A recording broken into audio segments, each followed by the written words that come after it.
अयोध्येत राम मंदिर निर्माणाचा आनंदोत्सव अमेरिकेतील टेक्सासमध्येही साजरा करण्यात आला।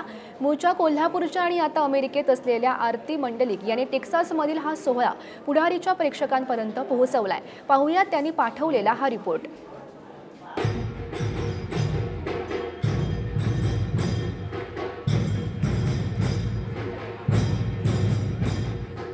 आता आपण आलेला आहोत प्लॅनो येथील रघुनाथ टेम्पल येथे। तर इथल्या मंदिरात काय काय कार्यक्रम आणि कसा अभिषेक सुरू आहे ते बघूया।